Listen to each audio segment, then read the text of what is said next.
واتقوا الله الذي تساءلون به والأرحام إن الله كان عليكم رقيبا يا أيها الذين آمنوا اتقوا الله وقولوا قولا سديدا يصلح لكم أعمالكم ويغفر لكم ذنوبكم ومن يطع الله ورسوله فقد فاز فوزا عظيما أما بعد فأعوذ بالله السميع العليم من الشيطان الرجيم بسم الله الرحمن الرحيم اهدنا الصراط المستقيم صراط الذين أنعمت عليهم غير المغضوب عليهم ولا الضالين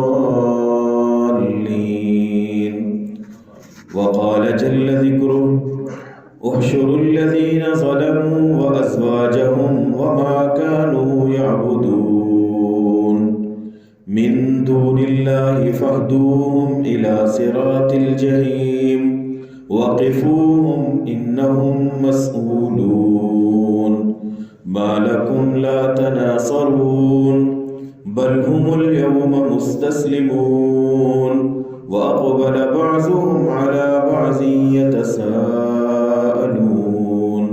قالوا إنكم كنتم تأتوننا عن اليمين قالوا بل لم تكونوا مؤمنين وما كان لنا عليكم من سلطان بل كنتم قوما طاغين فحق علينا قول ربنا إنا لذائقون فأغويناكم إنا كنا غاوين فإنهم يومئذ في العذاب مشتركون إنا كذلك نفعل بالمجرمين وقال النبي صلى الله تعالى عليه وسلم لتتبعن سنن من كان قبلكم باعا بباع ذراعا بذراع وشبرا بشبر حتى لو دخلوا جحر ذب لدخلتم فيه قالوا يا رسول الله اليهود والنصارى قال فمن إذن وقال صلى الله عليه وسلم من كسر سواد قوم فهو منهم ومن رضي عمل قوم كان شريكا في عمله أو كما قال صلى الله تعالى عليه وآله وسلم احشروا الذين ظلموا وأزواجهم تم ظالموں کو اور ان لوگوں کو جو ظالموں کی مشابہت اختیار کرنے والے تھے سب کو جمع کرو وما كانوا يعبدون اور جن کی وہ بندگی کیا کرتے تھے ان کو بھی جمع کرو من دون اللہ اللہ کو چھوڑ کے فاہدوہم الی صراط الجحیم اور پھر انہیں جہنم کا راستہ بھی دکھا دو وقفوہم انہم مسئولون بلکہ انہیں چند لمحوں کے لیے یہی ٹھہرا لو یقیناً ان سے ابھی مواخذہ ہونا ہے سوال و جواب ہونے ہیں وَأَقْبَلَ بَعْضُهُمْ عَلَى بَعْضٍ يَتَسَاءَلُونَ اور یہ ضلالت کفر گمراہی اللہ کی نافرمانی پہ چلنے والے لوگ اور پھر ان کے مشابہ اختیار کرنے والے ان کا تشبہ اختیار کرنے والے ان کی نقالی کرنے والے وہ لوگ بھی کھڑے ہیں اور یہ لوگ ایک دوسرے کو کہہ رہے ہیں مَا لَكُمْ لَا تَنَاصَرُونَ تمہیں کیا ہے کہ تم ایک دوسرے کی مدد نہیں کر رہے اللہ رب العزت فرمائیں گے ان کو کھڑا کر کے انہم مسئولون انہیں ٹھہرا لو ابھی ان سے ہم پوچھیں گے حساب لیں گے سوال کریں گے ما لکم لا تناصرون کل دنیا کے اندر جو تم گمراہ ہونے والے تھے اور تمہاری گمراہی کے ساتھ ساتھ یہ لوگ بھی تمہاری نقالی کرنے والے تھے تمہاری مشابہت اختیار کرنے والے تھے تمہیں کیا ہو گیا ہے ما لکم لا تناصرون تم ایک دوسرے کی مدد کیوں نہیں کرتے قرآن کہتے ہیں بل ہم اليوم مستسلمون بلکہ وہ لوگ اس دن اپنے استلام کو یعنی اپنے اسلام کو ظاہر کریں گے. اس دن چپ کر کے کھڑے ہو جائیں گے. اللہ جدھر کہہ رہے ہیں ادھر جا رہے ہیں. اللہ جو اشارہ کر رہے ہیں مان رہے ہیں. دنیا کے اندر اللہ تعالیٰ نے اپنے انبیاء اور رسول کی زبانی جو کچھ کہلایا تھا لوگوں نے اس کی پرواہ نہیں کی تھی. لیکن آج مالک کائنات جو اشارہ کر رہے ہیں اس کو مان رہے ہیں. قرآن کہتا ہے بل هم اليوم مستسلمون، بلکہ اس دن وہ لوگ اپنی اطاعت اپنی فرما برداری کو ظاہر کریں گے. وَأَقْبَلَ بَعْضُهُمْ عَلَى بَعْضٍ يَتَسَاءَلُونَ، اور پھر وہ ایک دوسرے سے پوچھنے لگیں گے، ایک دوسرے سے سوال کرنے لگیں گے. قَالُوا إِنَّكُمْ كُنْتُمْ تَأْتُونَنَا عَنِ الْيَمِينِ، تم ہی ہمارے پاس دائیں جانب سے آتے تھے اور تم لوگ ہی ہمیں گمراہ کرنے والے تھے. وہ کہیں گے بل لم تکونوا مؤمنین، ہمارا کوئی قصور نہیں، تم ہی ایمان نہیں لانے والے تھے، محض جھوٹے دعوے کرنے والے تھے اپنے ایمان اور اپنے اسلام کے متعلق.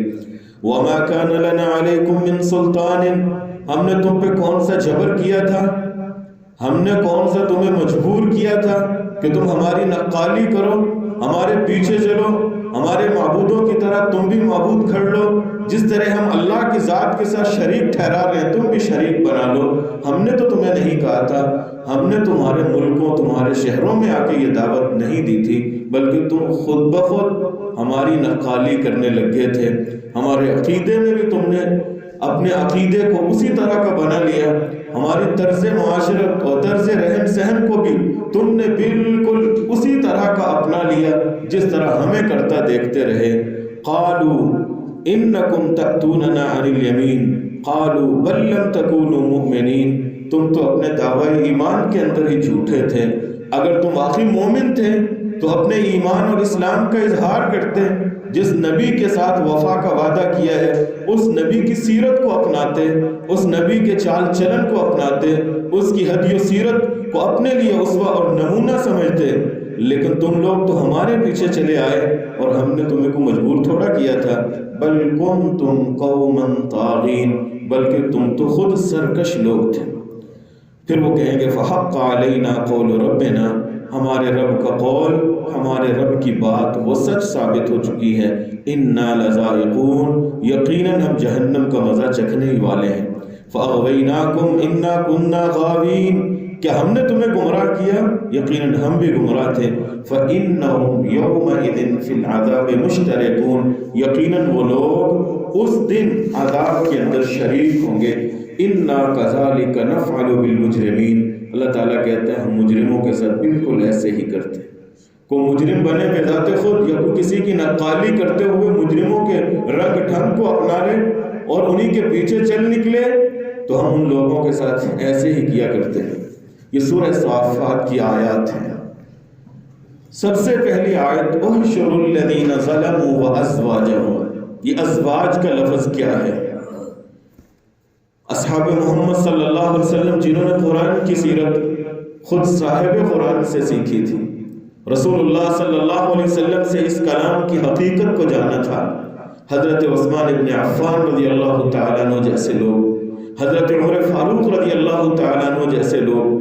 مفسرین نے ذکر کیا حضرت عمر، حضرت عثمان اور دیگر صحابہ اکرام رضی اللہ عنہم سے کہ احشروا الذین ظلموا وازواجہم، ازواج سے مراد اشباہہم وامثالہم، یہاں مراد ازواجہم بیویاں نہیں بلکہ مراد احشروا الذین ظلموا، ظالم اور ان ظالموں کی روش اختیار کرنے والے، ظالم اور ظالموں کی مشابہت اختیار کرنے والے، اللہ کے نافرمان اور ان نافرمانوں کی نقالی کرنے والے، عقیدے میں، عبادت میں، طرز معاشرت کے اندر، الغرض ہر زندگی کے پہلو میں وہ قرآن و سنت کو دیکھنے کی بجائے انہی کو اپنے لیے اسوہ، آئیڈیل اور نمونہ سمجھے ہوئے ہیں اور انہی لوگوں کے پیچھے چل نکلتے ہیں جو اللہ کے باغی، جو اللہ کے نافرمان لوگ ہیں، کہ جن کی اتباع اور جن کی پیروی سے اللہ رب العزت مجھے تجھے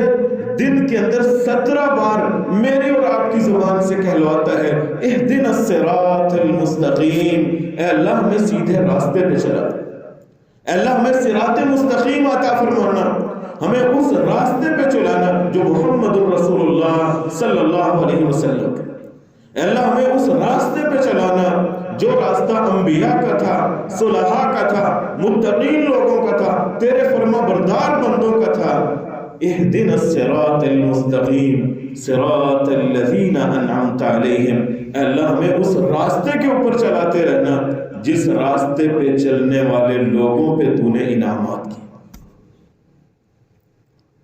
فجر سے لے کے عشاء تک 17 بار فرائض کے اندر اللہ مجھ سے اور آپ سے یہ بات کہلواتا ہے اور دعا کرواتا ہے، اور مجھے اور آپ کو یہ سمجھاتا ہے کہ تمہارا راستہ انبیاء کا راستہ ہے، تمہارا راستہ نیک لوگوں کا راستہ ہے، اور تم نے جس راستے پہ چلنا ہے اور جس راستے کی دعا کرنی ہے وہ ان لوگوں کا راستہ ہے جو منعم علیہم ہیں، جن کے اوپر اللہ کے احسانات ہوئے ہیں، اللہ کے انعامات ہوئے۔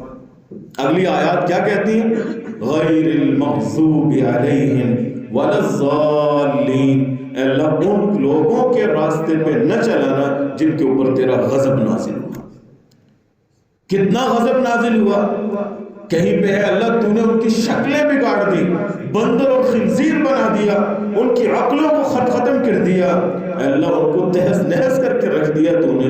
انعمت علیہم، ہمیں ان لوگوں کا راستہ چاہیے جن پہ تیرے انعامات ہوئے، نہ کہ ان لوگوں کا راستہ جن کے اوپر تیری جانب سے غضب نازل ہوا، تیری جانب سے ناراضگی نازل ہوئی۔ اے اللہ رہتی دنیا تک وہ لوگ مغضوب علیہم بن چکے، کھل کے کسی جگہ رہ نہیں پاتے، زمین جن لوگوں کے لیے تنگ ہو چکی۔ اللہ کی ناراضگیاں ہر زمانے میں جس قوم کے اوپر مسلط ہوئی،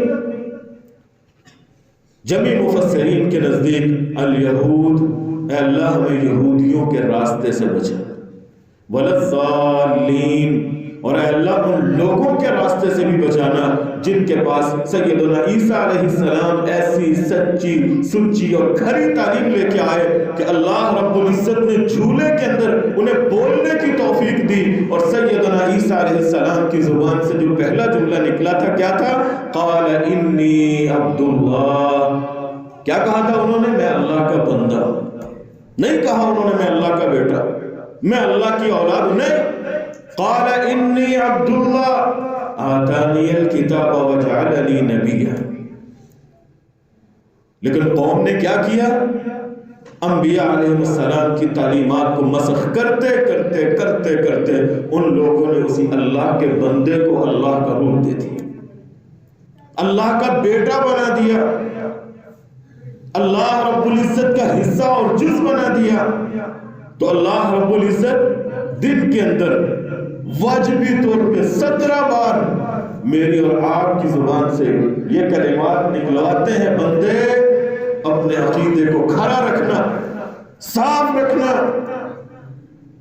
کہ اللہ رب العزت کے سوا کوئی معبود نہیں، تو نے انبیاء کے راستے پہ چلنا ہے، صلحاء اتقیاء کے راستے کو اختیار کرنا ہے، یہود و نصارہ کی مشابہت نہیں کرنا۔ التشبہ، المثل، النظیر، کسی کی مشابہت اختیار کرنا، کسی کی نظیر بن جانا، کسی کو اپنے لیے آئیڈیل مان لینا، کسی کے ساتھ موافقت کر جانا، کسی کے رنگ میں رنگ جانا، کسی کے رنگ ڈھنگ کو اپنے لیے اسوہ، آئیڈیل اور نمونہ سمجھ لینا، اس کو کہتے ہیں التشبہ، اور دین اسلام اس چیز سے منع کرتا ہے۔ اسلام نے تجھے اپنا ایک مخصوص رنگ دیا، صبغۃ اللہ، ومن احسن من اللہ صبغہ، اسلام کا رنگ، اللہ کا رنگ، اس سے بڑھ کے اور کون سا بہترین رنگ ہو سکتا ہے؟ اسلام کے رنگ میں اپنے آپ کو رنگو۔ سیدنا عمر فاروق رضی اللہ تعالیٰ عنہ کہا کرتے تھے نحن قوم اعزنا اللہ بالاسلام، ہم وہ لوگ ہیں جنہیں اللہ رب العزت نے دین اسلام دے کے عزتیں بخش دی۔ ہم بکریاں چرانے والے، بدو، عربی، انسانیت سے کوسوں دور، لیکن اللہ نے ہمارے سروں کو بلند کر دیا، عزتوں سے نواز دیا۔ کس چیز کے ساتھ؟ اعزنا اللہ بالاسلام، دین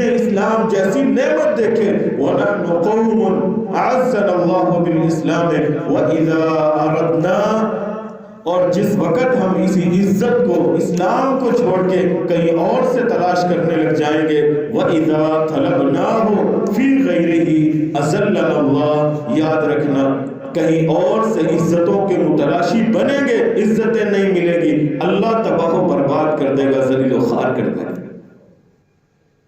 عزتیں حاصل کرنا چاہتے ہو تو اسی دین کے ساتھ وابستہ ہو، اسی دین کے ساتھ اپنے تعلق کو قائم رکھو، کسی کا نقال بننے کی بجائے، کسی کے پیچھے چلنے کی بجائے اپنے دین اسلام کو سمجھو اور حقیقی معنوں میں اس کے متبع اور پیروکار بن کے دیکھو پھر اللہ کیسے اسی دنیا کے اندر عزتیں دیتے۔ آج دین اسلام کے دائی جو حقیقی معنوں میں دائی ہیں، محاورتاً نہیں حقیقتاً لوگ ان لوگوں کے لیے جانے دینے کے لیے تیار ہیں جو دین اسلام کی دعوت دینے والے ہیں۔ صحیح معنوں اللہ کے دین کے ساتھ وابستہ ہو جانے والے لوگ، چاہے ان کے پاؤں کے اندر ٹوٹے جوتے کیوں نہ ہو، لوگ ان لوگوں کو اپنے سر آنکھوں پہ رکھتے ہیں۔ کس وجہ سے؟ اعزنا اللہ بالاسلام، وہ دین اسلام کے ساتھ مخلص ہیں، اللہ رب العزت ان کی محبتیں لوگوں کے دلوں میں ڈال دیتا ہے۔ محبتیں، عزتیں یہ کہیں سے حاصل نہیں کی جاتی، یہ وہبی ہے، مالک عطا کرتا ہے۔ تم لاکھوں کروڑوں خرچ کر دو کہ مجھے عزتیں مل جائیں گے، ظاہری طور پہ ٹیپ ٹاپ، ظاہری طور پہ نعرے لگوا لو گے، لوگوں کی زبان سے واہ واہ کرا لو گے، لیکن حقیقت کے اندر لوگ بھی گالیاں دے رہے ہوں گے۔ اصلی عزت وہ ہے جو دین اسلام کے ساتھ عزت۔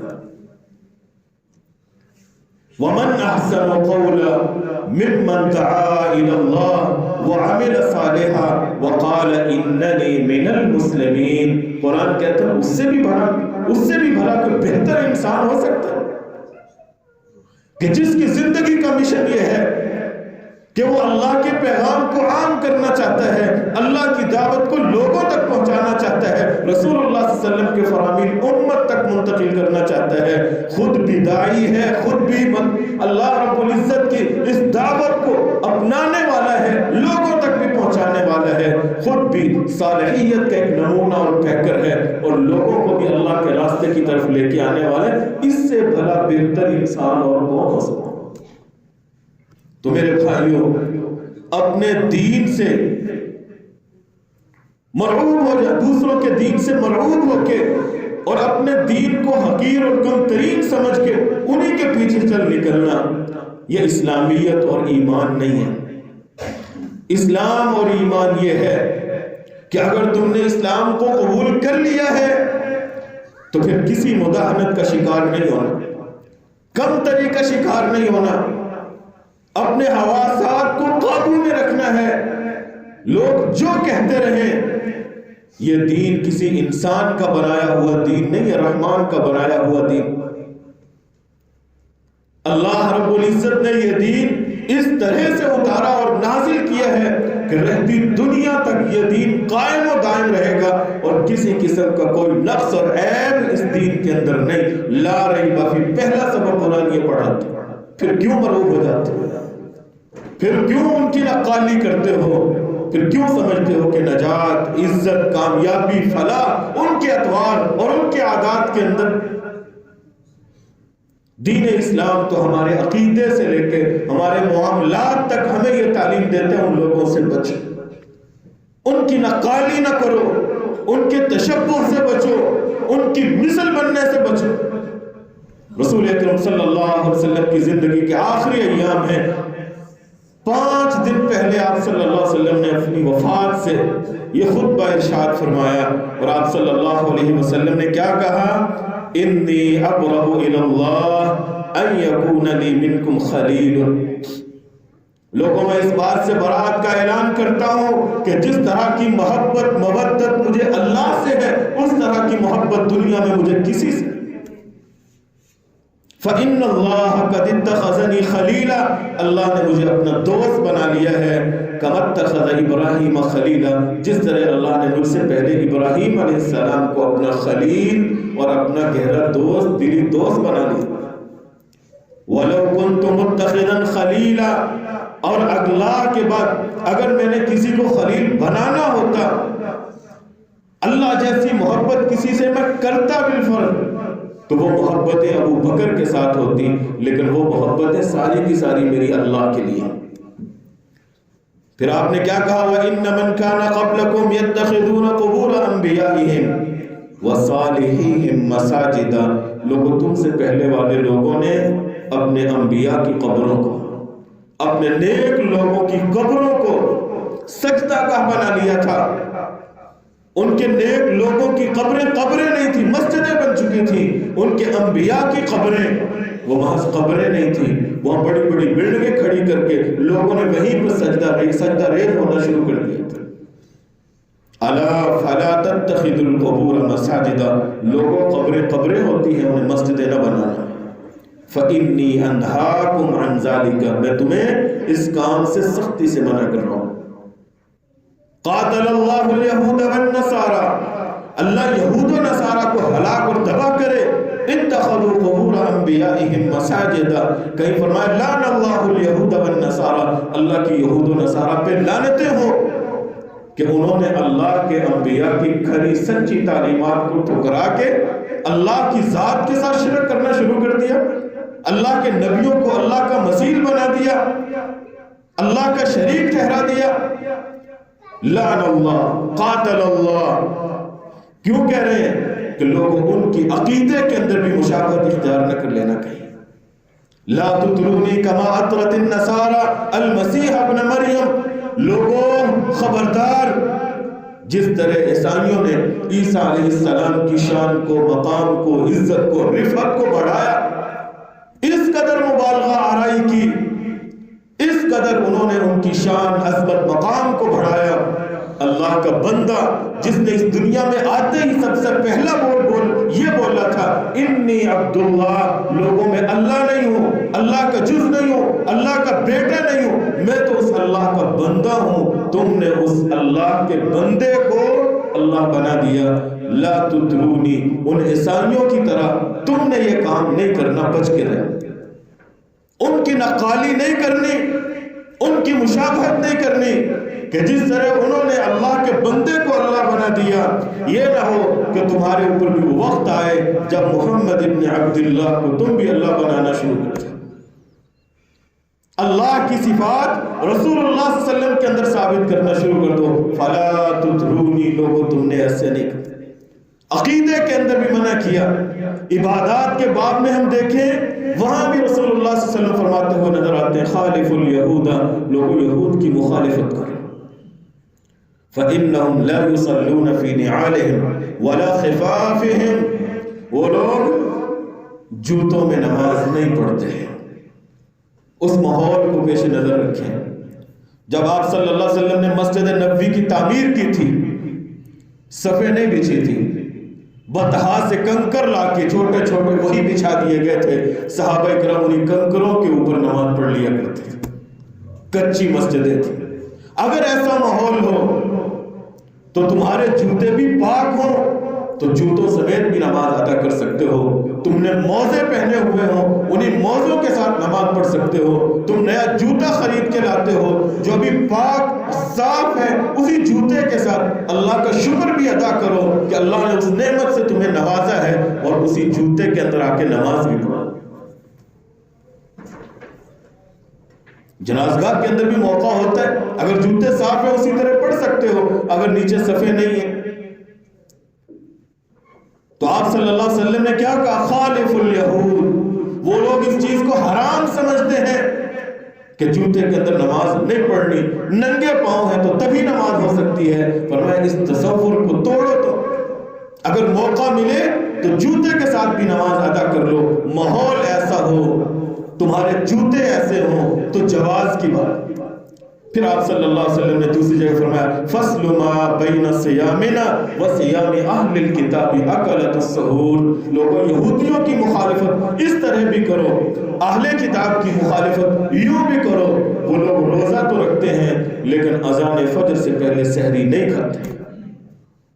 یہ نہ ہو کہ تم روزہ بھی رکھو اور پھر یہودیوں کی اور عیسائیوں کی مشابہت بھی اختیار کر لو کہ سوئے ہیں تو سوئے رہو، سحری نہ کھاؤ، نہیں سحری کھایا کرو تاکہ تمہارے اور ان کے درمیان فرق، تم ان جیسے نہ ہو جائے۔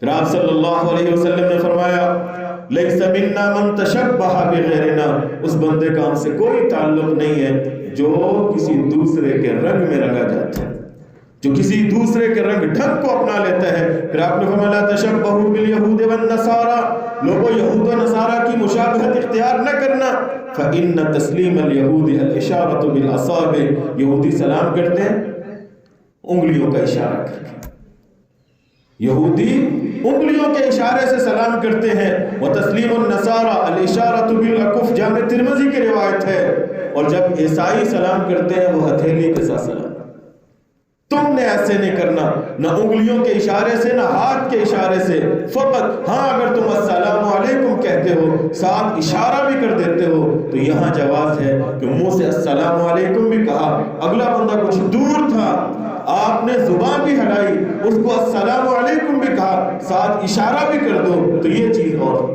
اب اس کے اندر مشابہت نہیں رہے۔ خالف المشرکین اعفوا الشوارب واوفوا اللحى، لوگوں مشرکین کی مخالفت کرو، اپنی مونچھوں کو کاٹو، اپنی داڑھی کو معاف کر دو اور چھوڑ دو۔ کہیں فرمایا جزوا الشوارب وارخوا اللحى، خالف المجوس، مجوسیوں کے رنگ میں اپنے آپ کو نہ رنگ لو۔ مجوسی لوگ کریم شیو داڑھیوں کو مونڈنے والے، آپ صلی اللہ علیہ وسلم کے پاس آئے تھے نہ دو لوگ فارس سے، داڑھیاں مڑی ہوئی ہیں، آپ صلی اللہ علیہ وسلم نے کیا کہا تھا، اگر سفیروں کو قتل کرنا جائز ہوتا میں آج یہ حکم دیتا۔ کیا تمہارے رب نے یہ حکم دیا کہ اللہ کی تخلیق کو بگاڑو، اللہ کی خلق اور مخلوق کو بگاڑو؟ یہ اختیار تمہیں کس نے دیا؟ تو آپ نے کہا جزوا الشوارب، اپنی مونچھوں کو کاٹو، وارخوا اللحى، داڑھی کو چھوڑ دو اور معاف کر دو، خالف المجوس، مجوسیوں کی مخالفت کرو۔ اور کہیں لباس کا باب آیا، آپ لباس کے اندر بھی کہہ رہے ہیں کہ لوگوں لباس کے اندر بھی ان لوگوں کی مخالفت نہ کرو۔ عبداللہ ابن عمرو ابن عاص کہتے ہیں میں رسول اللہ صلی اللہ علیہ وسلم کی خدمت میں آیا اور اس وقت میں نے 2 زرد رنگ کی چادریں پہنی ہوئی تھی، زرد رنگ کا لباس تھا۔ آپ صلی اللہ علیہ وسلم نے کیا فرمایا، ان هذه من ثياب الكفار فلا تلبسها، عبداللہ یہ مسلمانوں کا لباس نہیں ہے، یہ تو کافروں کا لباس ہے، تو نے کافروں کا لباس کیوں پہن لیا؟ عبداللہ کہتے ہیں میں نے بات سنی، گھر آیا، میں نے دیکھا گھر والے تنور جلا رہے تھے، میں نے اپنا لباس اتارا دوسرا پہنا اور وہ لے جا کے تنور میں پھینک دیا۔ واپس آیا، آپ نے پوچھا عبداللہ کیا بنا؟ میں نے کہا اللہ کے رسول گھر گیا تھا، تنور جل رہا تھا، میں نے اپنی وہ چادریں اتار کے تنور میں پھینک دی۔ آپ نے فرمایا میں نے یہ تو نہیں کہا تھا وہ لباس تیرے لیے حرام تھا، تمہاری عورتیں تو پہن سکتی ہیں، لیکن صحابی اس لباس کو اپنے اوپر زیب تن کرنا اور اپنے اہل اور گھر والوں کے اندر دیکھنا بھی پسند نہیں کرتا کہ جس لباس کے اوپر رسول اللہ صلی اللہ علیہ وسلم کی نگاہیں اس طرح پڑی ہوں کہ آپ نے اسے ناپسند کر دیا۔ پھر آپ صلی اللہ علیہ وسلم فرماتے ہیں لوگوں یہ یہودی ان میں سے اگر کسی کی عورت کو ایام آ جاتے ہیں تو ایام کے دوران لم یعاقلوہن ولا یشاربوہن ولا یجامعوہن، اگر عورت ان حالات کے اندر ہو یہ یہودی ان عورتوں کو الگ تھلگ کر دیتے ہیں، نہ ان کے ساتھ کھاتے ہیں نہ پیتے ہیں، ان کا بوریا بستر الگ تھلگ، ان کا رہن سہن الگ تھلگ کر دیتے ہیں۔ رسول اللہ صلی اللہ علیہ وسلم نے فرمایا لوگوں تمہارے لیے سوائے جمع کے سب کچھ حلال ہے، ان کے ساتھ رہو کھاؤ پیو، کوئی مسئلے کی بات نہیں ہے۔ ان یہودیوں کی مخالفت، یہودی اکٹھے ہو کیا کہنے لگے یہ کیسا رسول ہے کہ ہر ادا ہر معاملے کے اندر ہماری ہی مخالفت کرتا ہے۔ صحابہ اکرام کو جب یہ بات معلوم ہوئی تو اللہ کے رسول صلی اللہ علیہ وسلم کے پاس آئے، ذکر کہ اللہ کے رسول کافر یہودی عیسائی یہ بات کہہ رہے ہیں اہل کتاب کہ یہ نبی ہر امر میں ہماری مخالفت کرتا جاتا ہے، کیوں نہ کریں رسول اللہ صلی اللہ علیہ وسلم۔ شیخ الاسلام ابن تیمیہ رحمہ اللہ ذکر کرتے ہیں تشبہ، کسی کی نقالی اختیار کرنا، یہ سب سے انتہائی غلط ترین چیز ہے ان من اصل دروس دین اللہ و شرائعہ و ظہور الکفر والمعاصی التشبہ بالکافرین.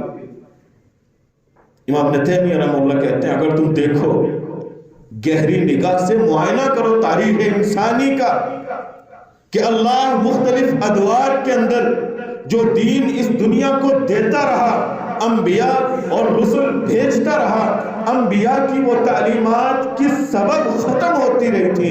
کہتے ہیں اگر تم دیکھو تو اس کے پیچھے سب سے بڑی چیز یہ تشبہ، کہ جب لوگ کافروں کی نقالی شروع کر دیتے تھے، اللہ کے باغیوں، ظالموں، نافرمانوں کی نقالی شروع کر دیتے تھے، اللہ کا دین مٹنا شروع ہو جاتا تھا. وہ وقت جو آپ اللہ کے رسول صلی اللہ علیہ وسلم کی تعلیمات کو دیتے تھے، جب وہی وقت کسی اور کے لیے صرف ہو جائے گا، جس وقت آپ سنت رسول کی پیروی کیا کرتے تھے، اگر اس دورانیے میں آپ نے کسی اور کو بھی اپنانا شروع کر دیا، ظاہر سی بات ہے دین کہاں رہے گا؟ وقت آئے گا اللہ کا دین مٹ جائے گا. تو میرے بھائیوں، دین اسلام عقیدے سے لے کے عبادات سے ہوتا ہوا معاملات اور معاشرت تک ہمیں کہتے ہیں لوگوں تم الگ تھلگ رہو. قل یا ایھا الکافرون، کبھی سورت کو پڑھا کرو. قل یا ایھا الکافرون لا اعبد ما تعبدون، جن کی عبادت تم کرتے ہو میں محمد کبھی بھی اس کی عبادت نہیں کرتا. وَلَا أَنَا عَابِدٌ مَا عَبَدْتُمْ وَلَا أَنْتُمْ عَابِدُونَ مَا أَعْبُدُ. آخری آیت کیا کہتی ہے؟ لَكُمْ دِينُكُمْ وَلِيَ دِينِ. اس وقت دھرتی کا سب سے بڑا فتنہ یہ ہے، تشبہ کے اندر لوگ اس قدر پڑ گئے ہیں کہ آج لوگوں کو فکر ہے کہ وحدت ادیان قائم کی جائے، سارے ادیان والوں کو یکجا کیا جائے، اکٹھا کیا جائے، سارے لوگ ایک ہی مجلس میں بیٹھے. کیوں؟ الاسلام یعلو ولا یعلی علیہ، اسلام کسی دین کے مساوی نہیں.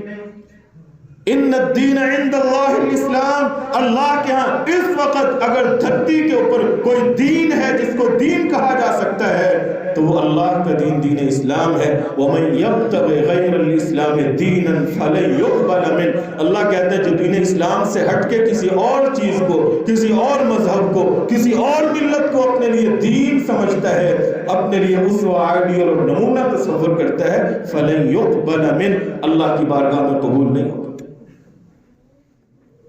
چھوٹے چھوٹے معاملات کے اندر بھی صحابہ اکرام کس قدر پریشان ہو جایا کرتے تھے.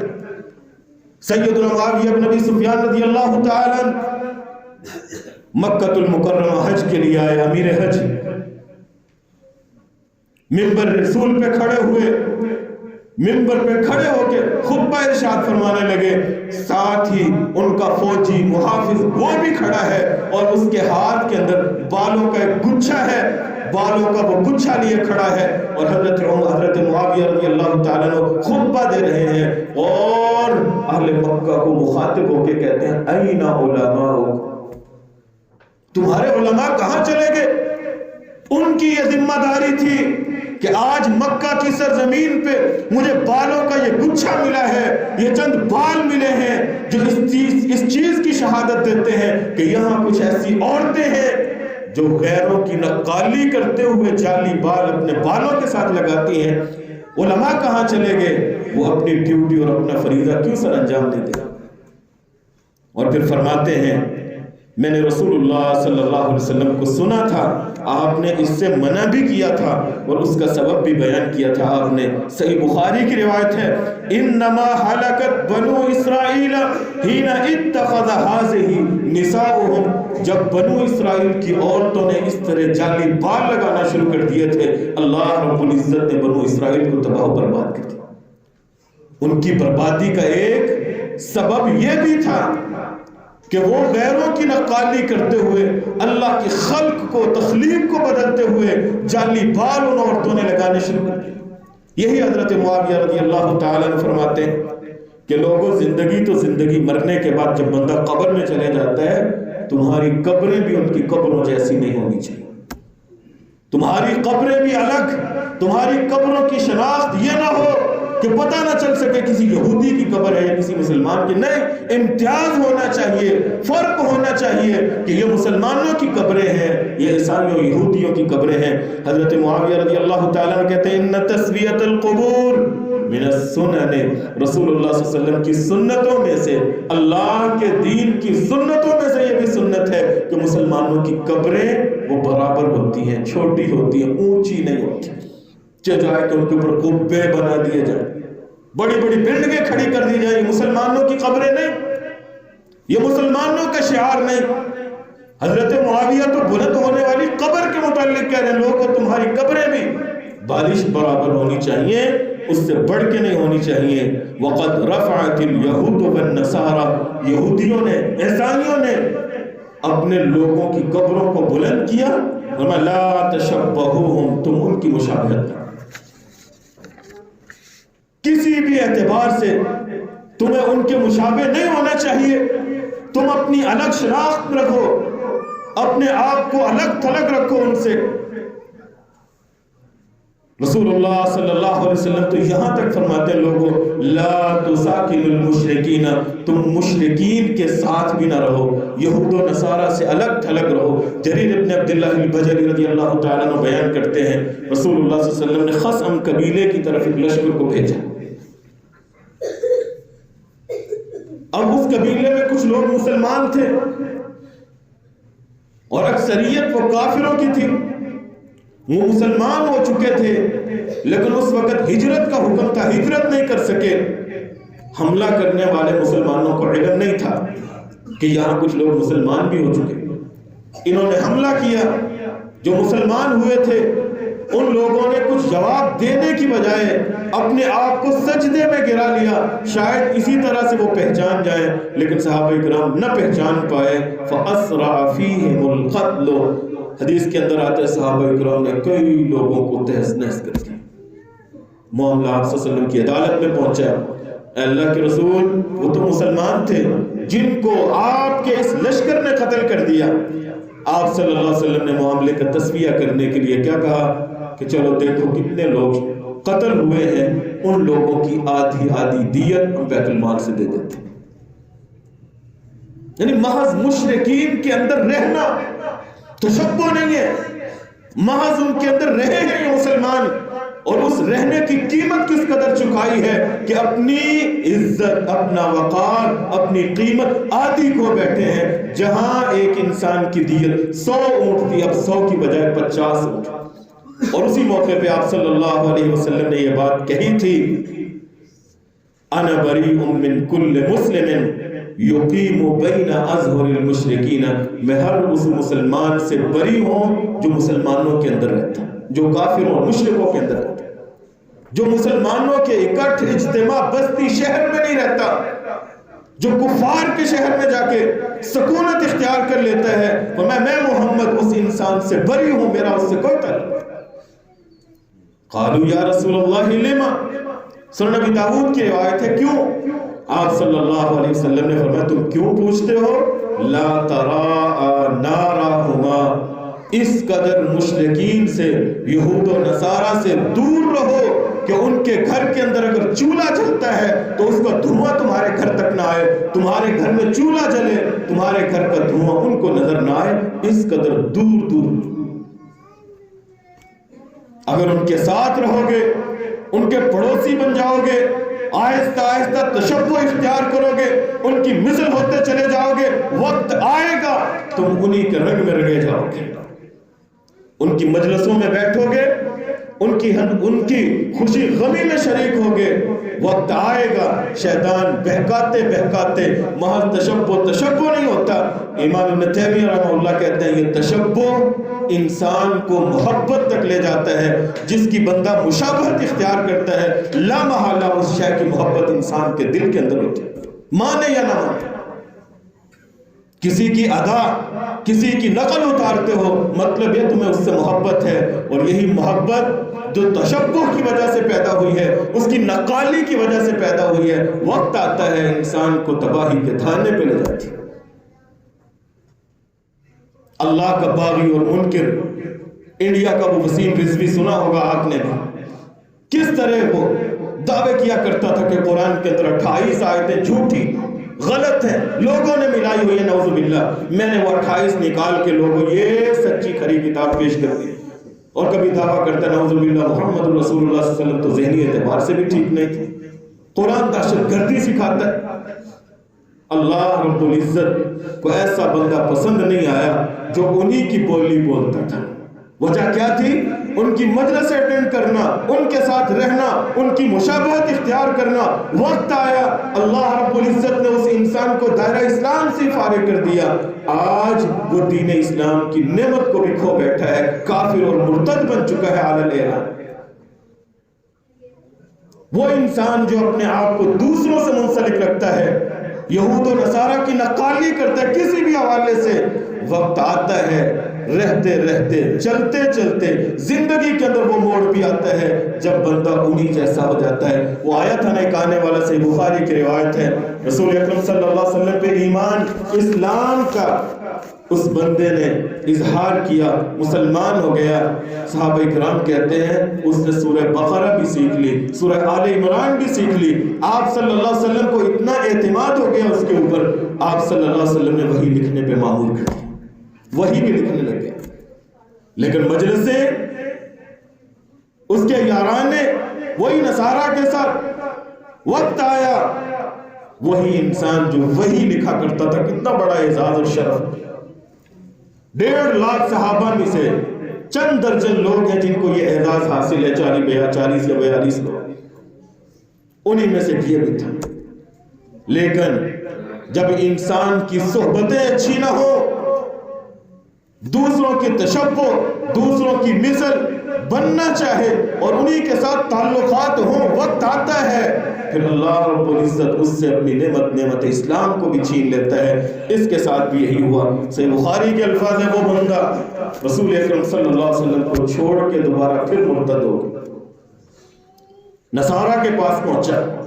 اب وہ لوگ فَرَفَعُوهُ اسے بڑا بلند کرتے ہیں، بڑے نعرے لگاتے ہیں، کان یکتب لمحمد، یہ وہ بندہ ہے جو سابقہ صحابی، سابقہ محمدی، سابقہ آپ صلی اللہ علیہ وسلم کی وحی کو لکھنے والا، بڑا بڑا چڑھا کے بیان کرتے ہیں۔ رسول اللہ صلی اللہ علیہ وسلم نے اسی وقت اعلان کر دیا تھا کہ مرے گا، زمین جگہ نہیں دے گا۔ وہی ہوا، چند دنوں کے بعد یہ دنیا سے رخصت ہوا، انہوں نے اسے دفنایا، قبر کھود کے اس کو اس کے اندر لٹایا، زمین بند کر دی۔ اگلی صبح ہوتی ہے، زمین اپنے سینے میں اس انسان کو جگہ نہیں دیتی، باہر پڑا ہوتا ہے۔ وہ لوگ کہتے ہیں محمد کے ساتھی آئے ہوں گے، انہوں نے اسے نکالا ہوگا، کیوں؟ یہ ان سے بغاوت کر کے آیا تھا۔ اگلے دن اس سے گہری قبر کھود کے اس کے اندر اس کی لاش کو دفناتے ہیں، اگلے دن پھر زمین نکال دیتی ہے، تیسرے دن پھر یہی انجام ہوتا ہے۔ وہ سمجھ جاتے ہیں کہ حقیقت یہ ہے کہ یہ انسان ہی نہیں۔ حدیث کے الفاظ ہیں کہ لیس من انسان، یہ کوئی انسان نہیں ہے، یا یہ کسی انسان کا کارنامہ نہیں ہے، یہ مالک، خالق اور رحمان ہے کہ جو اللہ اپنے باغیوں کے ساتھ ہی سلوک کر رہا ہے۔ تو میرے بھائیوں، تشبہ سے اپنے آپ کو، کسی کی نقالی اور مشابہت سے اپنے آپ کو بچائیے۔ یہی بہت بڑا فتنہ ہے، جب ان کی مشابہت اختیار کرتے چلے جاؤ گے، اسی قدر دین سے دور ہوتے چلے جاؤ گے۔ وقت آئے گا کہ انہی کی مجلسیں ہوں گی، انہی کے رنگ ڈھنگ ہوں گے، دین اسلام سے دور ہو جاؤ گے، اللہ کی مطیع فرما بردار نیک لوگوں سے، صالحین سے دور ہو جاؤ گے۔ اور جب نیک لوگوں سے، ان کی صحبت سے دور ہو گے، اللہ رب العزت تمہیں باغیوں کے ساتھ ہی کھڑا کرے گا اور انہی کے ساتھ اٹھائے گا۔ میں نے پہلے آیت پڑھی تھی، وَاحْشُرُوا الَّذِينَ ظَلَمُوا وَأَزْوَاجَهُمْ، اللہ قیامت کے دن کہیں گے ان ظالموں کو بھی اٹھاؤ اور ان ظالموں کے مشابہ لوگوں کو بھی اٹھاؤ۔ وَإِذَا النُّفُوسُ زُوِّجَتْ، جب نفوس کو ملا دیا جائے گا، باغی باغی کے ساتھ ہوگا، نافرمان نافرمان کے ساتھ ہوگا، شرابی شرابی کے ساتھ ہوگا، زانی اور بدکار انسان زانی اور بدکار انسان کے ساتھ کھڑا ہوگا۔ آج تو مسلمان معاشرے کے اندر ہم بیٹھے ہوئے ہیں، لیکن اس دن اللہ سب کو تقسیم کر دے گا، جو جن اعمال کو کرنے والا ہوگا انہی کے ساتھ حشر ہوگا۔ اللہ رب العزت سے دعا ہے کہ اللہ ہمارا حشر نیک لوگوں کے ساتھ، انبیاء کے ساتھ، صلحاء کے ساتھ کرے۔ وآخر دعوانا الحمدللہ۔